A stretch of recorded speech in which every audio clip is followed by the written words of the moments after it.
Bonjour et merci de suivre le 12h30. Voici les titres.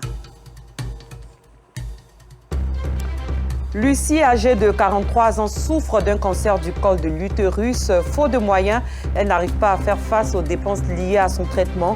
Lucie demande de l'aide. Nous entendrons son cri de cœur dans ce journal. Après l'élection de Donald Trump, le président Xi Jinping le félicite et appelle les États-Unis et la Chine à s'entendre. Rendons-nous au domicile de Lucie, 43 ans, qui est atteinte d'un cancer du col de l'utérus. Lucie n'a pas assez de moyens pour son traitement. Elle lance un cri de cœur que nous transmet Georgette Ido-Fofana dans ce reportage que je vous invite à suivre. Gonzacqueville, commune de Port-Boué. C'est dans ce studio que vit Lucie, veuve et mère de 2 enfants. Elle souffre du cancer du col de l'utérus depuis maintenant 7 mois. Tout est parti de saignements en n'en point finir. J'ai eu mes règles comme ça, et puis c'est passé comme ça. Ça commence, ça coupe pas. Je suis partie à l'hôpital. C'est ça, on m'a demandé d'analyse, de faire les choses. Et puis ils ont dit que c'est cancer du col utérus. La découverte de cette maladie a été un grand choc pour elle. Quand on m'a annoncé que c'est cette maladie, j'ai dit oh, c'est quelle maladie? J'attends mais je ne connais pas. J'étais bouleversée. Je suis venue à la maison, j'ai pleuré toute la journée. Je sais que ma vie là, je sais que je ne peux plus vivre à côté de mes enfants. J'ai pleuré même, jusqu'à présent même, vraiment ça me fatigue. Le coût élevé du traitement n'est pas à sa portée. Sur 5 séances de chimiothérapie demandées, elle n'en a fait que 2. Et pourtant, la maladie évolue. Ça me fatigue. Mon bas-ventre, mon ventre. Souvent, mon bas-ventre, je ne peux pas coucher, je ne peux pas m'asseoir. Ça me fatigue, vraiment. Ça me fatigue. Ça me fatigue. Souvent, je ne peux pas dormir jusqu'au matin.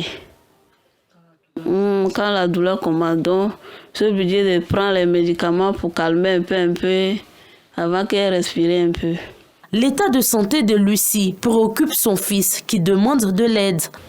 Quand je la vois maintenant, ça me fait très mal que notre papa n'est plus pour nous aider. Je demande à tout le monde qu'il nous aide pour que ma maman guérisse. En attendant l'aide, Lucie et ses enfants ont tous le regard tourné vers les personnes de bonne volonté qui permettraient à cette mère de famille de recouvrer la santé et retrouver le sourire et la joie de vivre. Bon courage et prompt rétablissement à Lucie. Le cancer, on en parle de nouveau. Il s'agit cette fois du cancer du sein. Cette pathologie continue de faire des ravages. Pour la combattre, un groupe scolaire dans la commune d'Abobo a initié une campagne de sensibilisation et une séance de dépistage gratuit. Le point de ces activités avec Anicette Konon. La lutte se poursuit. Sauver des vies par la sensibilisation au dépistage précoce du cancer du sein. Les apprenants et enseignants de ce temple du savoir, qui a pour credo la culture de l'excellence et la promotion des valeurs citoyennes, en ont fait leur cheval de bataille. Nous avons estimé qu'il était nécessaire d'informer et de sensibiliser nos élèves depuis la maternelle jusqu'à la terminale. C'est une manière également d'informer les élèves à ce qu'ils prennent conscience, à ce qu'ils soient également des ambassadeurs et des ambassadrices en parlant des jeunes filles auprès de leurs entourages. Pour nous, ce sont des relais communautaires très importants. Une idée appuyée et étayée par Dr Traoré Mouri, secrétaire adjoint de l'ONG Association islamique humanitaire active, Aïcha. Le cancer est une réalité dans nos sociétés et plus tôt les enfants seront sensibilisés à cette situation et plus tôt ils seront des personnes responsables de pouvoir faire ce dépistage-là de façon précoce et de pouvoir sauver non seulement leur vie et passer ce message auprès d'autres personnes pour pouvoir sauver la vie de ces personnes-là. Les concernés, membres du club santé de l'établissement, accueillent bien l'initiative. Tout ce que je veux dire à mes amis, partez faire le dépistage, c'est très bon pour votre santé et ça prévient contre le cancer du sein. Le cancer du sein est une maladie caractérisée par la croissance incontrôlée de cellules mammaires anormales qui forment alors des tumeurs. Si rien n'est fait, les tumeurs peuvent se propager dans l'organisme et avoir une issue fatale. La lutte contre le cancer du sein se poursuit donc. Autre chose à présent, des coupures d'eau avaient été récemment annoncées dans certains quartiers de la commune de Cocody, notamment à la Riviera 3 et à la Riviera Palmeraie. Cette annonce s'inscrivait dans le cadre des travaux de construction de 3 échangeurs à la Riviera. La société de distribution d'eau explique avoir été sollicitée pour déplacer ces installations. Elle ajoute également que les travaux de construction de ces 3 échangeurs nécessitent une intervention technique sur le réseau de distribution d'eau potable. Clément Beaucoup. Depuis ce matin, la fourniture d'eau potable aux ménages est interrompue pour les populations de la Riviera 3. Ibrahim, commerçant, a dû changer ses habitudes. On a constaté qu'il y a coupure d'eau. Depuis ce matin, on a du mal vraiment à avoir de l'eau.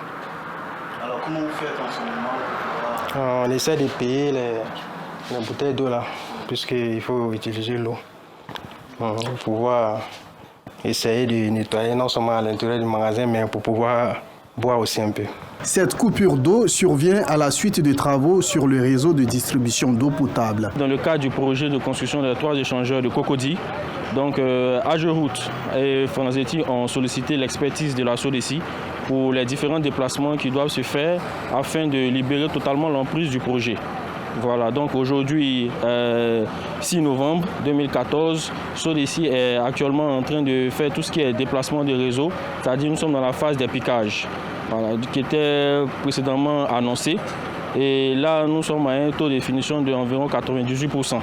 Donc nous tenons à rassurer la population voilà, quant à la reprise de services de façon progressive au cours de la soirée. Ces travaux ont été préparés depuis 3 jours et ne dureront que 8 heures de temps selon la SODECI. Dans 2 semaines, ces mêmes travaux vont reprendre à d'autres endroits stratégiques et vont occasionner les mêmes désagréments. Les populations sont donc invitées à prendre toutes les dispositions utiles pour éviter d'éventuelles déconvenues. Un appel bien entendu, on l'espère. Un mot d'éducation, mettant le cap sur la commune d'Abobo, au sein de laquelle a eu lieu un don de kits scolaires. Un geste pour aider des familles en difficulté au cours de cette année scolaire. Les détails avec Georgette Ido Fofana. Contribuer de manière significative à l'élan de solidarité en faveur des parents d'élèves, c'est l'enjeu au cœur d'un don en kit scolaire de l'ONG Saadou Sababou aux élèves de la commune d'Abobo Céleste. C'est une organisation de solidarité pour les enfants démunis avec les enfants orphelins, pour les partager des kits. Mais l'action d'aujourd'hui, c'est grâce à Madame le maire de la commune d'Abobo. Élèves et parents d'élèves sont reconnaissants. Quand la rentrée arrive, vraiment, c'est un souci. Il y a beaucoup d'hommes qui n'ont pas les moyens pour acheter les fournitures.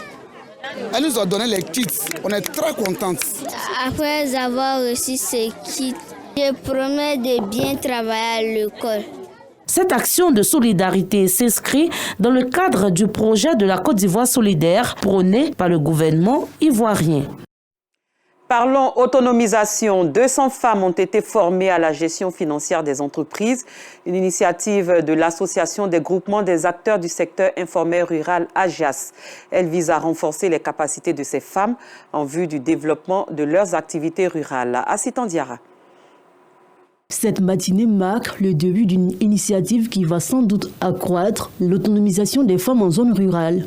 Plusieurs femmes issues de ces zones vont bénéficier d'un renforcement des capacités et d'un important financement. Plusieurs thématiques seront abordées au cours de cette formation, parmi lesquelles la gestion financière, le marketing et la technique de recouvrement des fonds. Les femmes sont en majorité dans le secteur informel. Elles ont du mal à gérer, organiser leur entreprise, donc à se développer. Elles n'arrivent pas souvent à faire la différence entre le chiffre d'affaires et le bénéfice. Et quand on ne maîtrise pas ces différentes notions, c'est difficile de pouvoir rembourser un prêt. L'idée, c'est de leur donner ces capacités, de pouvoir bien organiser leur activité, de pouvoir mieux gérer leur financement. Ce projet de formation est né d'un partenariat entre l'Association des groupements des acteurs du secteur informel et rural, AGIAS, et le Fonds de développement et de formation professionnelle, FDFP. Ce projet consiste à former 200 femmes en vue de leur permettre de se prendre en charge. On a choisi les femmes du secteur informel et rural parce que ce sont elles qui tiennent l'économie du pays. Et vu qu'elles n'ont pas suffisamment de moyens, Nous sommes là pour pouvoir les aider. Le FDFP, comme étant une institution de financement de la formation professionnelle, a décidé d'accompagner AJIAS pour lui permettre d'acquérir des compétences pour mieux gérer leurs activités génératrices de revenus. Donc l'idée était de renforcer leurs compétences, de les aider à acquérir des outils qui vont leur permettre de mieux gérer leurs activités pour être désormais des femmes vraiment autonomes, pour permettre à leur famille aussi de bénéficier, de mieux vivre. Depuis sa création, l'AJIAS s'est donné pour mission de lutter contre la pauvreté de la gente féminine. Une mission qu'elle mène à travers des formations et financements de projets offerts à ses membres. Le 31 octobre dernier s'est tenu le Festival international de mode et de recyclage FIMOR. Il a pour but de mettre en relief les initiatives des stylistes et couturiers qui mettent en avant le recyclage d'objets qui polluent l'environnement. Théodore Zouzou.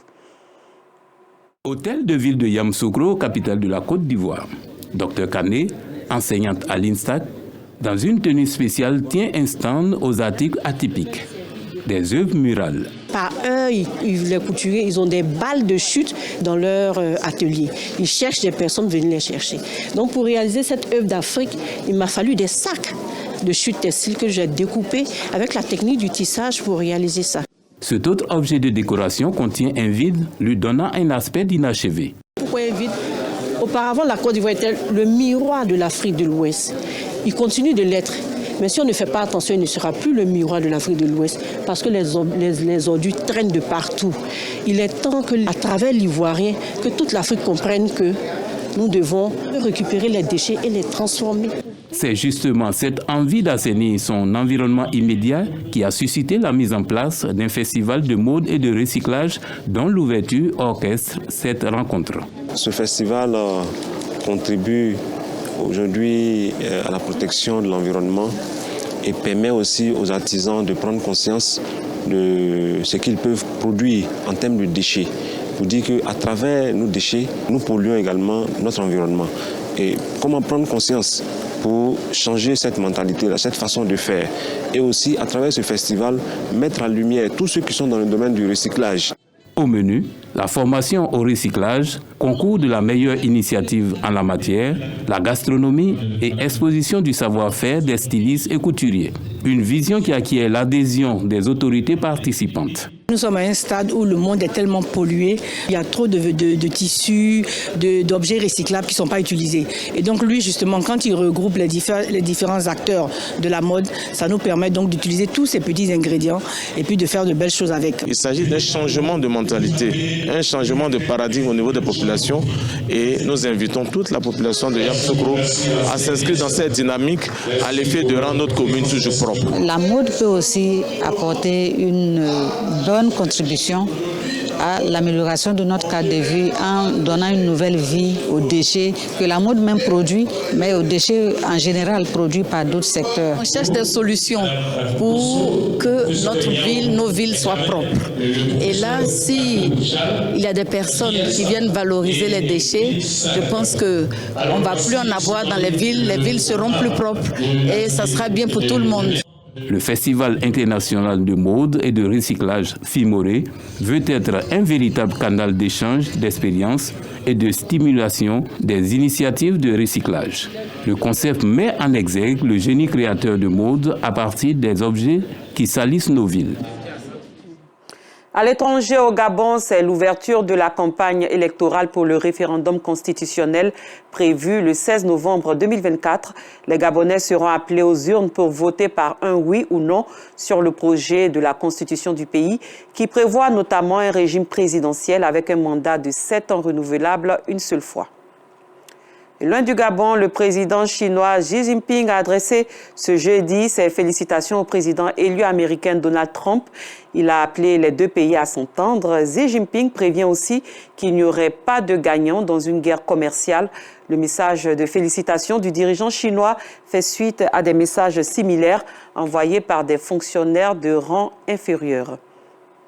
Ce journal est à son terme. Merci de l'avoir suivi. Bon début d'après-midi à tous et à toutes.